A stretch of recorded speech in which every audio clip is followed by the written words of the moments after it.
අර ඒ වූ ඍජු දිග සිහින් සිලින්ඩරාකාර සන්නායක ඒ කම්බියක දිග ඒකක දිගකට ලැම්ඩා ආරෝපණයක් ඇත. කම්බිය පොළොවට සාපේක්ෂව ධන විභවයක් සම්බන්ධ කිරීමෙන් මේ ප්‍රායෝගිකව සිදු කළ හැකිය. කම්බියට දී ඇති ආරෝපණය භෞතිකව පවතින්නේ කුමන තැනකද? හරි. දැන් පළවෙනි එක බලමු.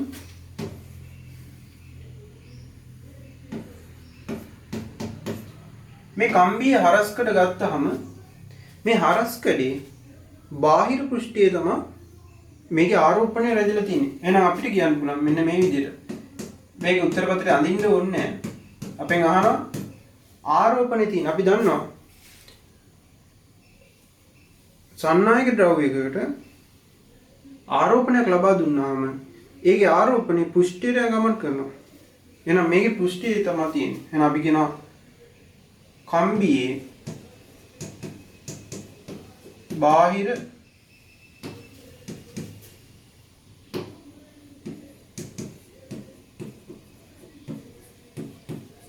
පෘෂ්ඨය. දෙවෙනි එක බලමු.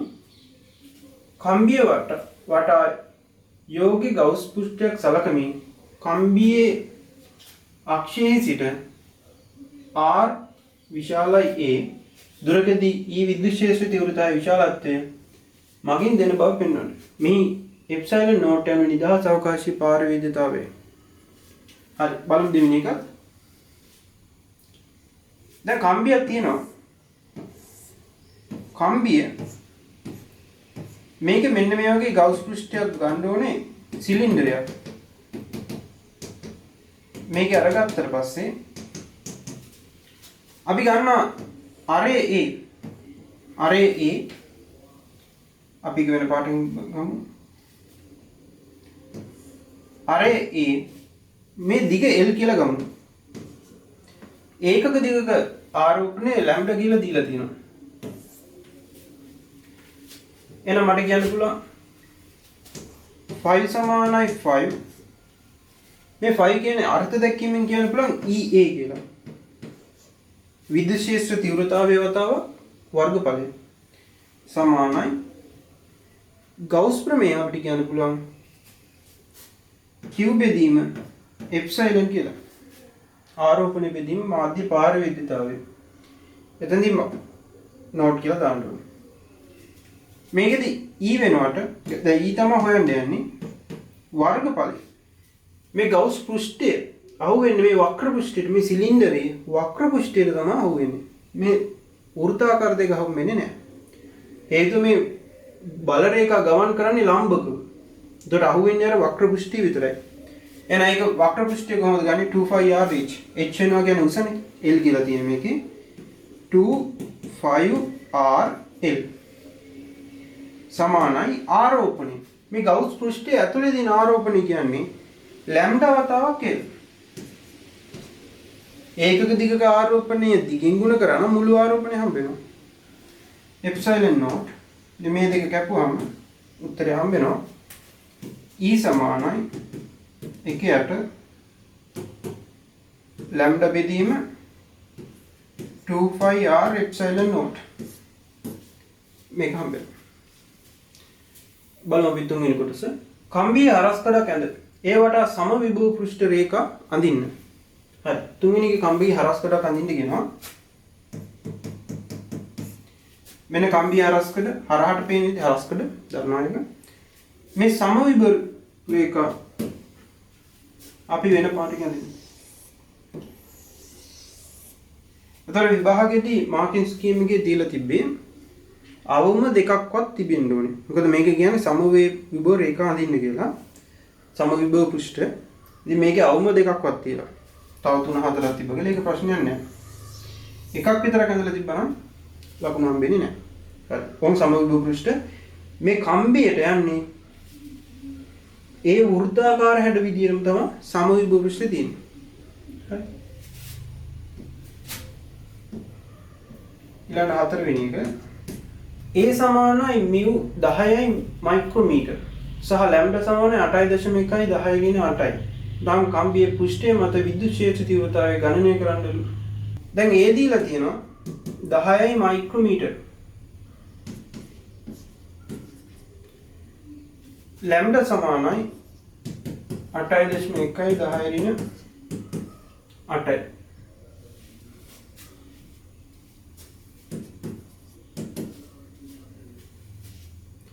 එහෙනම් අපිට ආදේශ කරන්න ඕනේ A සමානයි R වෙන එක. හරි. එහෙනම් දැන් මේකේ R කියලා කිව්වේ කවුද? අහම් ලෙස ගත්ත රැන්ඩම් අගයක්. නිකන් අරයක්. දැන් මේකේ සමාන මේකේ අගේ R වෙන්න ඕනේ. හරි.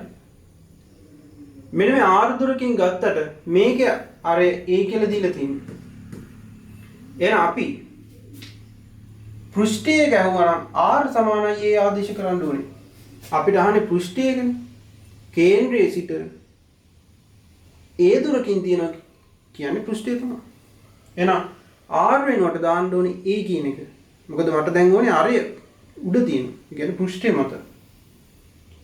එහෙනම් මේකෙදි E සමානයි පෘෂ්ඨය මත නිසා R වෙනුවට A දානවා.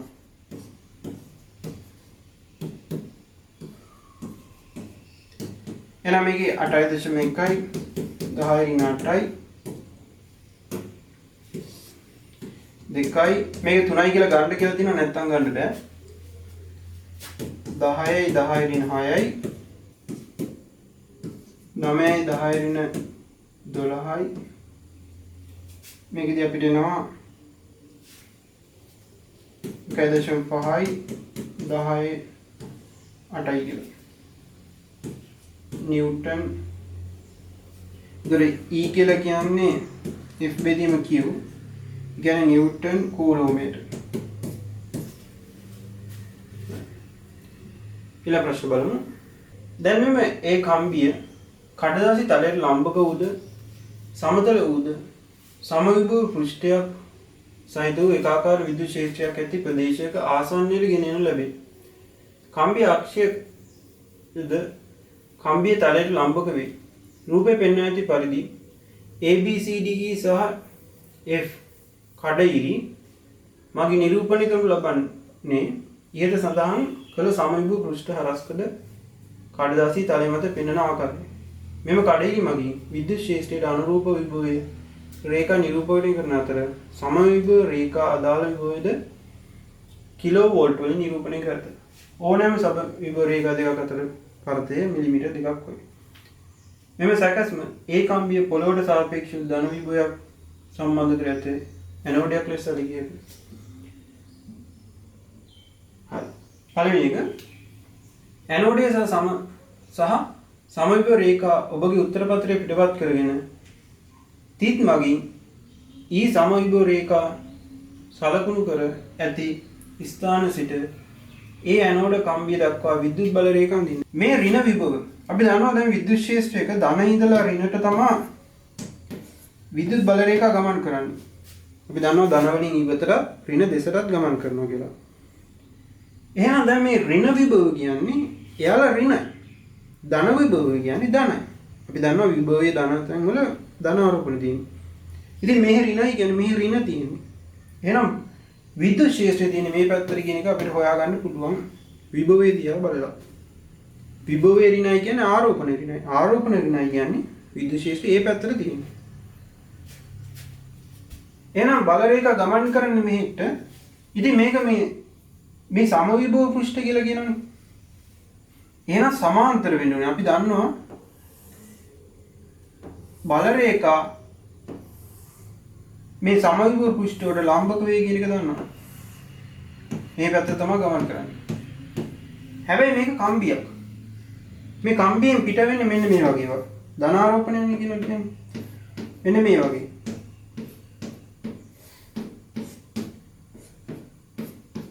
හැබැයි දැන් මේ විද්‍යුත් ක්ෂේත්‍රය මෙතනක් තියෙනවා. හැබැයි මෙයා තමයි ප්‍රබල. ඉතින් මේවට එකතු වෙලා මේ බල රේඛා නැමෙනවා මේ පැත්තට. එයා වෙන්නේ කොහොමද? අර කලින් මෙහෙ යන්න ගියපෙක කෙනා නැමිලා යනවා මෙන්න මේ වගේ. මෙන්න මේ වගේ තමයි ගමන් කරන්නේ. ତර මෙහෙට ගමන් කරනවා තියෙනවා. ඒවා අඳින්න ඕනේ නැහැ. ତර උත්තර පත්‍රයේ මෙන්න මේ රූපයන් තමයි හරි. සමවිභව රේඛා දෙකක් අතර ඊ විද්‍යුත් ක්ෂේත්‍ර තීව්‍රතාවය ගණනය කරන්න. අපි දන්නවා E සමානයි ඍණ ඩෙල්ටා V බෙදීම D. විභවාන්තරයේ පරතරයෙන් බෙදුවා නම් විද්‍යුත් ක්ෂේත්‍රය හම්බ වෙනවා ඍණ වලින් කියන්නේ දිශාව විභවයේ අඩු වෙන පැත්තටයි විද්‍යුත් ක්ෂේත්‍රය තියෙන්නේ කියලා. ඒතකොට ඍණ කියන එක අපිට ඕනේ අපි විශාලත්වය නහන්නේ. මේකේ විභවාන්තරයේ පරතරයෙන් බෙදන්න ඕනේ. ආ මේ බලන්න. මෙතන විභවාන්තරය කීයද? 0.2 කිලෝ වෝල්ට්. එහෙනම් 0.2 වෝල්ට් දාන්න ඕනේ. එහෙනම් කිලෝ කියන එක 10.3යි. පරතරය මිලිමීටර් 2යි අපිට කියනවා ගානේ මේ සියලුම පරතර මිලිමීටර් 2යි කියලා. මිලිමීටර් කරන්න 10 ඍණ 3යි. මිලිමීටර් මීටර් කරන්න. එහෙනම් අපිට උත්තරයක් එනවා 1.10 5යි. නිව්ටන් කූලෝමීටර් ලක්ෂයක් කියලා එනවා. දැන් බලමු B කොටස. අධිශක්ති අංශු සහ ප්‍රෝටෝන අනාවරණය කිරීම සඳහා යොදා ගන්නා සැකස්මක් කොටසක් ඉහත ඒ පහේ කොටසෙහි විස්තර කරන ලද සැකසුමට සමාන වේ. ඒ ඇනෝඩයේ ඒකක දිගකට ලැම්ඩා ආරෝපණයක් සහිත වූ එවැනි සැකසුමක් නිෂ්ක්‍රීය වායුවක් වරහන් ඇතුළේ දින ආගන් පිරවූ විට වායුගෝල පීඩනයේ පවතින කුටීර ස්ථාපිත කර ඇති බව සිතන්න. කිසියම් ෆෝටෝනයක් කුටීරයට ඇතුළු වී එක්සිදී ආගන් පරමාණුවක් සමග ගැටි ප්‍රකාශ ඉලෙක්ට්‍රෝනය සහ ආගන් අයනයක් ඇති කරන අවස්ථාවක් සලකන්න. මෙවැනි ඉලෙක්ට්‍රෝනයක් ප්‍රාථමික ඉලෙක්ට්‍රෝනයක් ලෙස හැඳින්වේ. ආගන් වායුව තුළ ඇති ඉලෙක්ට්‍රෝන අයන යුගලයක් නිපදවීමට අවශ්‍ය ශක්තිය ඉලෙක්ට්‍රෝන වෝල්ට් 30ක් වේ. හරි මම මුලින්ම මේක පැහැදිලි කරලා ඉන්නම් මොකද්ද මේ කියන්නේ කියලා. මෙතන බලන්න කිසියම් ෆෝටෝනයක් කුටීරයට ඇතුළු වී එක්සිදී ආගන් පරමාණුවක් සමග ගැටි ප්‍රකාශ ඉලෙක්ට්‍රෝනයක් සහ ආගන් අයනයක් ඇති කිරීම.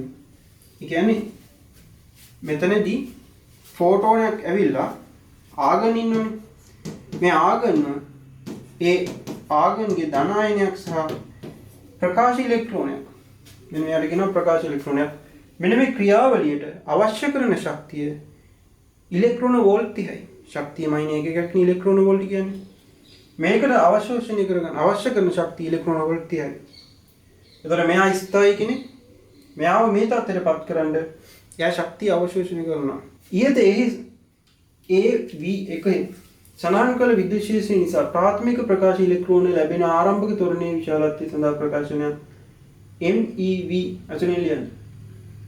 මෙහි M හා E අණු පිළිවෙලින් ඉලෙක්ට්‍රෝනයක ස්කන්ධය ආරෝපණය වේ. B1 දැන් අපි දන්නවා E විද්‍යුත් ක්ෂේත්‍ර තීව්‍රතාවය සමාන 1.10 නිව්ටන් කූලෝමීටර්. දැන් අපෙන් අහන්නේ මේකේ තියෙන තොරණේ. දී අපි දන්නවා F සමානයි EQ කියලා සමීකරණයක්. මේ සමීකරණය දන්නවා. F සමානයි EQ. එහෙනම් F සමානයි EQ නම් මම මේ අංශුවට යෙදෙන බලය තමයි EQ කියන බලය. මෙයා බලය. මෙයාගේ ස්කන්ධය මේ පැත්තට යන තොරණේ A. එහෙනම් මේ පැත්තට මම දානවා F සමානයි මේ. යෙදෙන එකම බලය EQ විතරයි. එයාගේ බර ස්කන්ධයෙන් තොරණේ A. එහෙනම් A සමානයි මේ මෙතන ආරෝපණයට දාන්න ඕනි E කියලා. එතකොට E ඇසුරෙන් දාන්නේ අපි. ඔව්.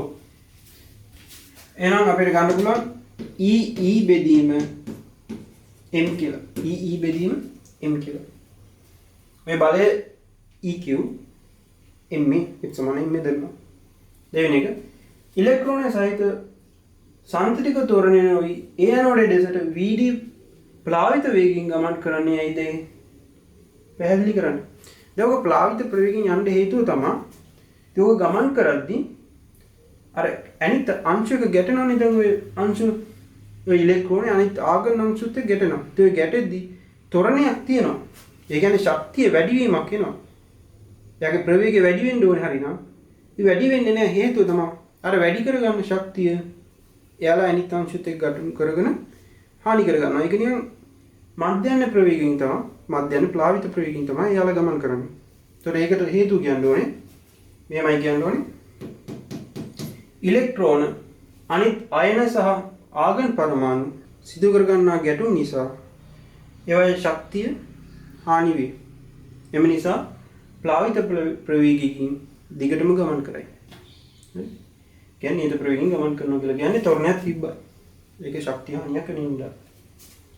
තුන්වෙනි කොටස ප්‍රාථමික ඉලෙක්ට්‍රෝන නිශ්චලතාවයට ගමන් අනුමත ඉහත AV එකෙහි සඳහන් කර විද්‍යුත් ක්ෂේත්‍රය ඔස්සේ ගමන් කරන්නේ යයි සිතුම්. ආගන් පරමාණු සමග සිදු කරන අනිවාර්ය ගැටුම් දෙකක් අතර ප්‍රාථමික ඉලෙක්ට්‍රෝනය ගමන් කරන දුර මයික්‍රෝමීටර් 5 නම් ගැටුම් දෙකක් අතර විද්‍යුත් ක්ෂේත්‍රය නිසා ප්‍රාථමික ඉලෙක්ට්‍රෝනයේ චාලක ශක්තිය වැඩි වීම EV වලින් ගණනය කරන්න. මෙම ශක්තිය සහිත ප්‍රාථමික ඉලෙක්ට්‍රෝනයට තවත් ආගන් පරමාණුවක් ගැටීමට නොහැකි බව පෙන්වන්න. දැන් මෙහෙමයි කියන්නේ. මේ බලන්න. දැන් මේ මම කඩේකින් තිබ්බ එක මේ මිලිමීටර් දෙකකට තිබ්බ විභවාන්තරය තමයි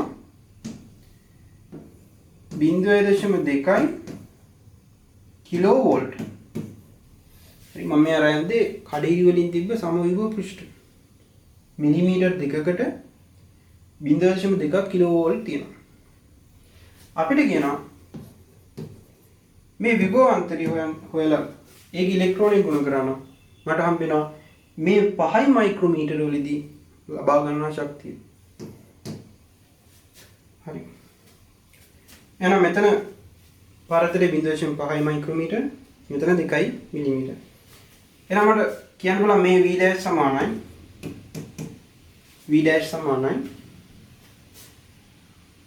තියෙන මුළු එකෙන් 0.2 කිලෝ වෝල්ට් මේ විභවයෙන් දෙකකට මෙච්චරනවා. කොච්චරද 2.10 ඍණ 3යි ගුණ කරන්නේ තමන්ගේකින් 0.5යි මයික්‍රෝ කියන්නේ 10 ඍණ 6යි. යොසුළු කරාම 0.5 වෝල්ට් කියලා. එහෙනම් වැඩි කර ගන්නා ශක්තිය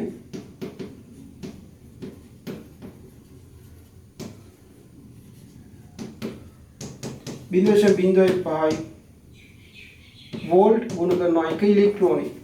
එහෙනම් 0.05 ඉලෙක්ට්‍රෝන වෝල්ට්. 0.05 ඉලෙක්ට්‍රෝන වෝල්ට්. එහෙනම් අපි මේක කියන්න ඕනේ 0.05 ඉලෙක්ට්‍රෝන වෝල්ට් කුඩයි 30යි ඉලෙක්ට්‍රෝන වෝල්ට් බැවින් අර ප්‍රාථමික ඉලෙක්ට්‍රෝනයකට බෑ තවත් ඉලෙක්ට්‍රෝනයක් ඉවත් කරන්න. ද්විතීයික ඉලෙක්ට්‍රෝන කියලා කියනවා.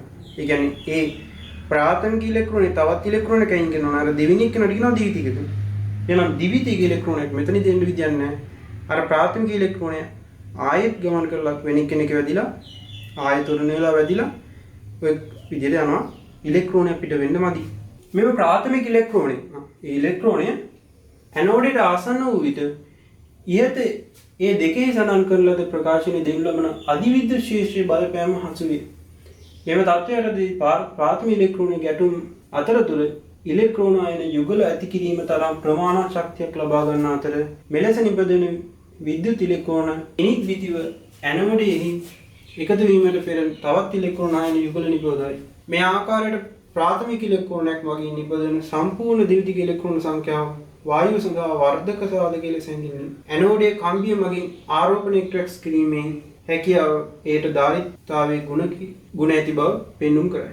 මෙම ධාරිතාවය අනාවරණයකේ ධාරිතාව ලෙස හැඳින්වෙන්නේ. ඇනෝඩයේ මගින් ආරෝපණය ට්‍රැක්ස් කළ විට ධාරිතය කරා කුඩා වෝල්ටේජයක් උත්පාදනය වේ. අනාවරකයේ ධාරිතාවය 5 පිකෝ ෆැරඩ් සහ ප්‍රාථමික ඉලෙක්ට්‍රෝන වගේ නැති ද්විතීයික ඉලෙක්ට්‍රෝන නිසා ධාරිත්‍ය කරා උත්පාදනය වූ ඉලෙක්ට්‍රෝන වෝල්ටේජය 0.96 මිලි වෝල්ට් නම් ඇනෝඩයේ මගේ ක්‍රැෂ් කර ආරෝපණය වෙනවා. දැන් මේක වෙන්නේ මෙහෙමයි. දැන් අර ප්‍රාථමික ඉලෙක්ට්‍රෝන ඇවිල්ලා මෙන්න මේ හරියට ආවම ප්‍රබල විද්‍යුත් ක්ෂේත්‍රයක් ඇති වෙනවා. අයියේ මෙන්න මෙයා කම්බියක්නේ. දැන් මේකට සමාන්තර විදියට විද්‍යුත් ක්ෂේත්‍රයක් තියෙනවා. මෙයා ඉඳගෙන අරකක් තියෙනවා. මෙයාත් එකක් හදා ගන්නවා. මොකද එයාත් ධාරාව ගෙනියන කම්බිය. ආරෝපණය තියෙන කම්බිය. ඉතින් මෙයා ළඟ විද්‍යුත් ක්ෂේත්‍රය වැඩි නිසා එයාට හම්බෙන බලය වැඩි. බලය වැඩි කියන්නේ එයාලට හැකි වෙනවලු ද්විතීයික ඉලෙක්ට්‍රෝන ඇති කරන්න. එහෙනම් මේ හරියෙන් ඉලෙක්ට්‍රෝන හදන්න බැරි වුණාට ද්විතීයික කෙනෙක්ට ප්‍රාථමික කෙනෙක්ට මෙහෙම පුළුවන්ලු. ඉතින් ඕම කරලා ඒ එන ආරෝපණ තියෙනවනේ. ඉලෙක්ට්‍රෝන කියන්නේ ආරෝපණ. ඒ ආරෝපණ එක්ස්ප්‍රෙස් කර ගන්නවලු ධාරිත්‍රකයකට. ඒ ධාරිත්‍රකයේ ධාරිතාවයේ 5 පිකෝෆැරඩ්ලු වෝල්ටීයතාවය 0.96 මිලි වෝල්ට්ලු. එහෙනම් අපිට කියන ආරෝපණ කීයද? ඔකටින් Q සමානයි CV දාන්න තියෙන්නේ. ඒ කියපු කතාවේ අර ලොකු පැහැදිලි කිරීමක් තිබ්බට ගණනයේ තියෙන Q සමානයි CV දාන්න. ඉතින් ආරෝපණය සමානයි. ධාරිතාවයේ 5 පිකෝ කියන්නේ 10^12යි වෝල්ටේජ් එක 0.96යි මිලි 10^3යි වෝල්ටේජ්. හරි. එතකොට මේක 9.62කින් බෙදුවම 4යි 8යි 10^15යි කූලු මේ විදිහට අවසාන එක තියෙනවා එනයින් වායුව සඳහා වර්ධක සාධකය හොයන්න. වර්ධක සාධකය කියන්නේ ඒ එකතු කරන ද්විතීයික ඉලෙක්ට්‍රෝන වල සංඛ්‍යාව බෙදනවා ප්‍රාථමික ඉලෙක්ට්‍රෝන සංඛ්‍යාව. ප්‍රාථමික ඉලෙක්ට්‍රෝන එක්කෙනෙක්ට. හරිද? ඒ කියන්නේ වායුවක් සඳහා වර්ධක සාධකය කියන්නේ එක ප්‍රාථමික ඉලෙක්ට්‍රෝනකින් කොච්චර ද්විතීයික ඉලෙක්ට්‍රෝන ගාණක් ඇති කරනවද කියන එක තමයි. මේ ගාණ හැදුවේ එක ඉලෙක්ට්‍රෝනයකට. මේ හැදුවේ එක ඉලෙක්ට්‍රෝනයකට. මේ මෙතනින් එකතු කරන්නේ එක ෆෝටෝනයක්. ඒ ෆෝටෝනේ එක ප්‍රාථමික ඉලෙක්ට්‍රෝනයක් එනවා. ඒ ප්‍රාථමික ඉලෙක්ට්‍රෝනේ මේ හරියදීම තනියම එනවා. ඒකාකාර වේගයෙන්. ඊළඟ මෙතන තියෙන ප්‍රබල විද්‍යුත් ක්ෂේත්‍රය නිසා මෙතන ත්වරණය වෙලා ද්විතීයික ඉලෙක්ට්‍රෝන හදනවා. ඒ හදපු මුළු ආරෝපණය 4.8 මේ මුළු ආරෝපණය හැදුවේ කවුද? එක ෆෝටෝනයක්. ඒ ෆෝටෝනේ හැදුවේ එක ඉලෙක්ට්‍රෝනයි. ඒ ඉලෙක්ට්‍රෝනේ ප්‍රාථමික ඉලෙක්ට්‍රෝනේ එයා තමයි ද්විතීයික ඉලෙක්ට්‍රෝන මෙච්චර ගොඩක් හැදුවේ. එහෙනම් අපෙන් අහනවා කොච්චර ඉලෙක්ට්‍රෝන හැදුවද ඒ තනි ඉලෙක්ට්‍රෝනේ? ඒ තනි ප්‍රාථමික ඉලෙක්ට්‍රෝනේ. ඒකට තමයි වර්ධක සාධකය කියන්නේ. ඒක ගානේ පැහැදිලි කරලා තියෙනවා. ඒතර වර්ධක සාධකය